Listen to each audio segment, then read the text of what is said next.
आज ये खुल के आ रहा है ना कि पी चिदम्बरम, शिंदे और कहीं ना कहीं अप्रोक्ष रूप से सोनिया गांधी, ये सारे तथ्य जुड़ रहे हैं कि किस तरह से देश के 80% हिंदुओं को आतंकवादी बनाने के लिए, साबित करने के लिए। असीम वकार, ये तो जांच हो ही जानी चाहिए ना। क्या मोहन भागवत को उठा लेने के बाद किसी तरीके से क्या उन्हें नुकसान पहुंचाने की साजिश थी? क्या ये सिर्फ साजिश एटीएस के लेवल पर ही हो रही थी या इसमें बाकी लोगों का भी आदेश? बाबरी मस्जिद की जो शहादत थी, विध्वंस था, वो क्रिमिनल एक्ट था, लेकिन जो लोग उसमें नॉमिनेटेड थे, नामजद थे, सब बरी हो गए। सबूत नहीं मिला कि किसने डेमोलिश की, और इतने वीडियो होने के बाद भी सबूत नहीं मिला। कौन सा सबूत चाहिए? मुजावर साहब ने अभी बयान दिया, ये सरकार आने दीजिए। मुजावर साहब जैसे न जाने कितने अधिकारी हैं जो सरकार के हिसाब से और बयान देंगे।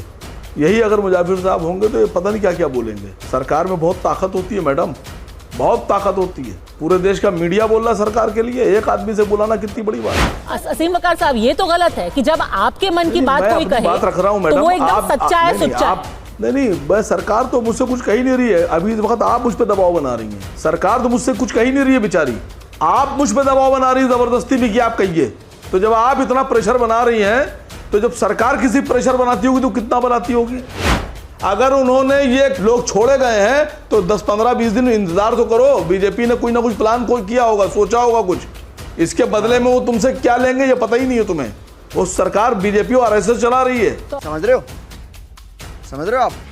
पिक्चर चालू करो बे। मेरे को एक सवाल और पूछ लीजिए के शर्मा जी, कि अगर इतनी गहन साजिश हो रही थी मोहन भागवत के खिलाफ, योगी आदित्यनाथ के खिलाफ, बाकी आरएसएस संघ के नेताओं और बीजेपी के नेताओं के खिलाफ, तो आपकी सरकार केंद्र में और राज्य में जब बनी तो आपने क्या किया उसके खिलाफ? उनको कम से कम कुछ तो इसकी जांच करना, इसका संज्ञान लेना, कुछ किया क्या आपने? अब जब ये सारा चीज खुल के आ रहा है तो निश्चित रूप से इसको केंद्र सरकार संज्ञान में लेगी और ये देखेगी कि इसके अंदर आज ये खुल के आ रहा है ना कि पी चिदम्बरम, शिंदे और कहीं ना कहीं अप्रोक्ष रूप से सोनिया गांधी, ये सारे तथ्य जुड़ रहे हैं कि किस तरह से देश के 80% हिंदुओं को आतंकवादी बनाने के लिए, साबित करने के लिए, और यही नहीं, भारत में जहां हिंदू बहुसंख्यक है उस भारत को बदनाम करने के लिए, उसको आतंकवादी स्टेट साबित करने के लिए ये सारा काम कर रहे थे। जब वो आपके मन की बात ना कहे तो वो सरकारी मुसलमान बन गया। चुपचाप बैठा था। बोलिए। कंट्रोल। और ये काम मनमोहन सिंह ने सरमल शेख में भी जाके किया। सरमल शेख का जो निर्णय था उसमें जो माना मनमोहन सिंह जी ने उस समय कि हाँ पाकिस्तान भी पीड़ित है और कहीं ना कहीं दोनों पीड़ित हैं, ये करके जो बरोबरी पे लाया, ये भी तो देश को ठीक है। अभी मालेगांव तक की बात रखते हैं, लेकिन अगर आप ये असीम वकार, ये तो जांच हो ही जानी चाहिए ना कि क्या कुछ लोगों को नुकसान पहुंचाने की भी कोशिश की जा रही थी? क्या मोहन भागवत को उठा लेने के बाद किसी तरीके से क्या उन्हें नुकसान पहुंचाने की साजिश थी? क्या ये सिर्फ साजिश एटीएस के लेवल पर ही हो रही थी या इसमें बाकी लोगों का भी आदेश था? ये जांच तो हो ही जानी चाहिए ना, देश को पता लगना चाहिए। रुक, तेरे को बताते तेरी माँ की अभी मजा आएगा ना भिड़ो। देखिए ये बहस बहुत वाइड है, बड़ी बहस है ये। लोगों ने मुझसे कहा कि देखिए सब बेगुनाह छूट गए, इसका मतलब कोई सबूत नहीं था, सब बेगुनाह थे, गलत फंसाए गए। तो मैंने उनसे कहा कि जब बाबरी मस्जिद में फैसला आया तो सुप्रीम कोर्ट ने अपने फैसले में लिखा कि डेमोलिशन ऑफ बाबरी मस्जिद was a criminal act. Babri मस्जिद की जो शहादत थी, विध्वंस था, वो क्रिमिनल एक्ट था, लेकिन जो लोग उसमें नॉमिनेटेड थे, नामजद थे, सब बरी हो गए। सबूत नहीं मिला कि किसने डेमोलिश की, और इतने वीडियो होने के बाद भी सबूत नहीं मिला। अब कौन सा सबूत चाहिए? दूसरी बात, मुजावर साहब ने अभी बयान दिया, ये सरकार आने दीजिए। मुजावर साहब जैसे न जाने कितने अधिकारी हैं जो सरकार के हिसाब से और बयान देंगे। यही अगर मुजावर साहब होंगे तो ये पता नहीं क्या क्या बोलेंगे। सरकार में बहुत ताकत होती है मैडम, बहुत ताकत होती है। पूरे देश का मीडिया बोल रहा है सरकार के लिए, एक आदमी से बुलाना कितनी बड़ी बात है। गजब बेइज्जती है। असीम वकार साहब, ये तो गलत है कि जब आपके मन की बात कोई कहे बात रख रहा हूं मैडम, तो वो एकदम सच्चा है, सुच्चा। जब वो आपके मन की बात ना कहे तो वो सरकारी मुसलमान बन गया। चुपचाप बैठा था। बोलिए। नहीं, मैं सरकार तो मुझसे कुछ कही नहीं रही है। अभी इस वक्त आप मुझ पर दबाव बना रही हैं। सरकार तो मुझसे कुछ कही नहीं रही है बेचारी, आप मुझ पर दबाव बना रही है जबरदस्ती भी कि आप कहिए। तो जब आप इतना प्रेशर बना रही हैं, तो जब सरकार किसी प्रेशर बनाती होगी तो कितना बनाती होगी? आप अकेले काफी हैं मैडम, मुझे बोलने तो दीजिए। 17 साल जांच चलती है, इतने बड़े बड़े अधिकारी इन्वॉल्व होते हैं, और ये सबूत, वो सबूत, ये गवाह, वो गवाह, सब बरी। ये अधिकारी पैसा किस काम का लेते हैं, किस बात का पैसा ले रहे हैं? अगर इन्होंने बेगुनाह फंसाया है तो जितने अधिकारी थे इनको सबको जेल भेजिए, सब जेल जाना चाहिए, एक को नहीं छोड़ना चाहिए।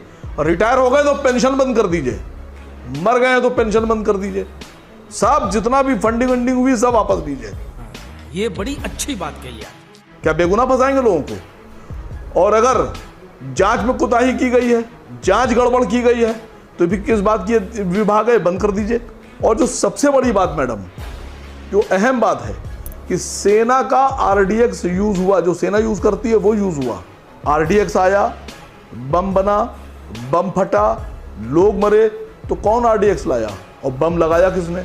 कौन बताएगा? आसिम वकार बताएंगे या पद्मजा जोशी बताएंगी? नहीं, उस वक्त कांग्रेस की सरकार में जो पूरी जांच हुई है वो बताएंगे ना। भाई हम लोग तो है नहीं जांच में, वो सब बताएंगे ना। उनकी सरकार ने जब जांच कराई थी, जैसे कि मुंबई ट्रेन धमाकों की भी जांच सरकार ने करवाई थी। वैसे आसिम वकार साहब, मैं ये भी पूछना चाहूंगी आपसे, जब मुंबई ट्रेन धमाकों में 12 लोग बरी हो गए, तब आपने कहा कि आखिरकार न्याय हुआ।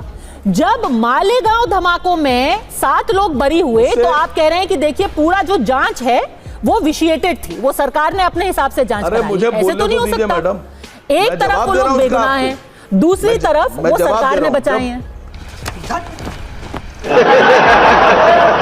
मैडम आप जो बोलने तो दीजिए, एक लाइन में मैं समझ जाता हूँ, समझदार आदमी हूँ, बेवकूफ नहीं हो, पूरा नहीं बोलना है आपको।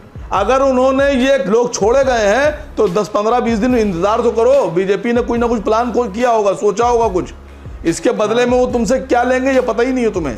वो सरकार बीजेपी और आरएसएस चला रही है। लेकिन आपके जो पार्टी के चीफ और सांसद हैं असदुद्दीन ओवैसी साहब, मैडम, उन्होंने ट्वीट भी किया, उन्होंने इंटरव्यू भी दिया, उन्होंने मल्टीपल लोगों से बात भी की, और उन्होंने क्या कहा कि ये लोगों की जिंदगी खत्म की गई है, उनमें से एक की तो मौत भी हो गई जेल के अंदर। मैं कि जेल के अंदर नहीं, पर जिस वक्त पूरा केस चल रहा था, इनसे माफी मांगनी चाहिए और इनकी जो भरपाई है वो की जानी चाहिए।